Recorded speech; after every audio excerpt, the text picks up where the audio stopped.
बच्चों, आज हम कक्षा 8वीं का अध्याय 1 रिवीजन करेंगे। परिमेय संख्याएं। ये परिमेय संख्याएं क्या होती हैं आज हम जानेंगे। देखिए, परिमेय संख्या जैसा कि हम पूर्व में रिवीजन कर चुके हैं, पढ़ चुके हैं, P/Q के रूप में लिखा जा सकता है, जहाँ P और Q पूर्णांक है और जो Q है अर्थात जो हर संख्या है वो नॉट इक्वल टू ज़ीरो, वो ज़ीरो कभी भी नहीं हो सकती। उदाहरण के लिए -2/3, 6/7, 9/-5, इन्हें हम परिमेय संख्या कह सकते हैं, क्योंकि 0, -2, 4 इसे भी हम P/Q के रूप में लिख सकते हैं। इन्हें भी हम परिमेय संख्या कहेंगे। क्यों कहेंगे? क्योंकि इनके बटे में 1, इसके बटे में 1 और 0 के बटे में भी 0, या 0 के बटे में 1 तो भी 0 होगा, तो ये परिमेय संख्या होंगी। अब हम इनकी आगे देखते हैं। संख्याओं का हम योग देखेंगे। जैसा कि ये संख्या है, हमें इसका योग करना है तो हमें हर समान करना होता है। ये 3 है, ये 7 है, दोनों का हर समान करने के लिए हम इन दोनों का एलसीएम में ले लेंगे। 7 या 21 हो जाएगा और 5 में फिर 3 से 21 को हम भाग देंगे तो क्या आएगा? 3 से 21 को भाग देंगे 7 आएगा। 7 का -2 में गुणा कर देंगे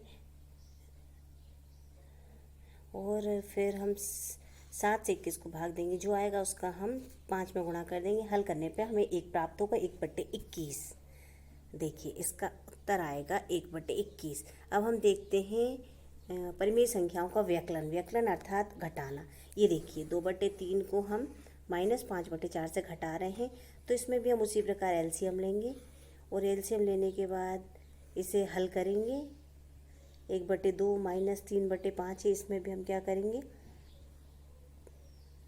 एलसीएम लेके इसे घटाएंगे। नीचे हम देखते हैं गुणन, परिमेय संख्याओं का गुणन। परिमेय संख्याओं का गुणन, जैसा कि सवाल हमें दिया गया है, तो हम डायरेक्ट 7 का 6 में गुणा करेंगे। 7 छंग 42 और 5 तियाँ 15, ये आ गया। अब इसे हम जिस भी पहाड़े से कट रहा है उससे हम भाग दे देंगे।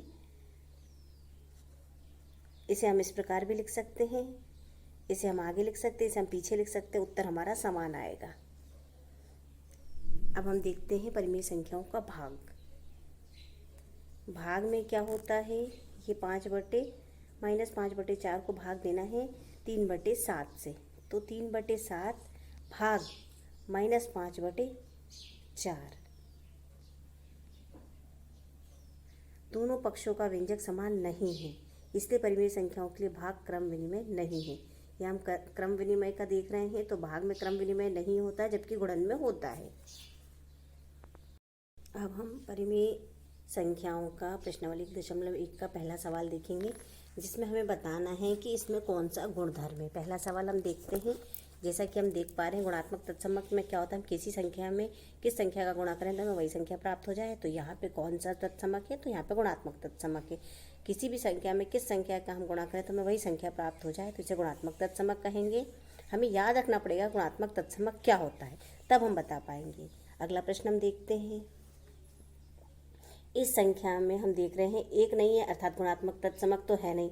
यहाँ हम देख रहे हैं यहाँ क्रम विनिमय है। कैसे?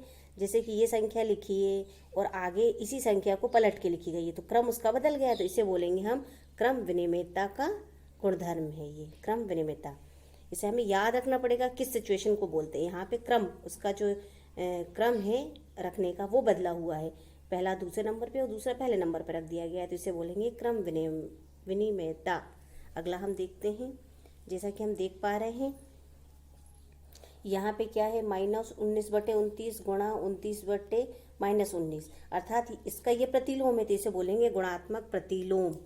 किसी भी संख्या का प्रतिलोम क्या होता है? उसका उसे हम गुणा, ये जो है बटे में, इसको उल्टा करके लिख देते हैं और दोनों के गुणन से हमें एक प्राप्त होता है, उसे बोलते हैं गुणात्मक प्रतिलोम। तो पहले हमें इसकी स्थिति ज्ञात होना चाहिए, गुणात्मक प्रतिलोम कहते किसे हैं, फिर हम बता पाएंगे कि ये जो है ये गुणात्मक प्रतिलोम है।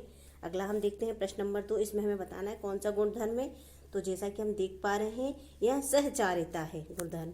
सहचारिता कैसे? तो ये भी हमें याद रखना पड़ेगा कि सहचारिता ऐसा होता है कि A गुणा कोष्ठक में B गुणा C, तो हम उसको ऐसा लिख सकते हैं A गुणा B कोष्ठक गुणा C, तो इसे बोलेंगे सहचारिता।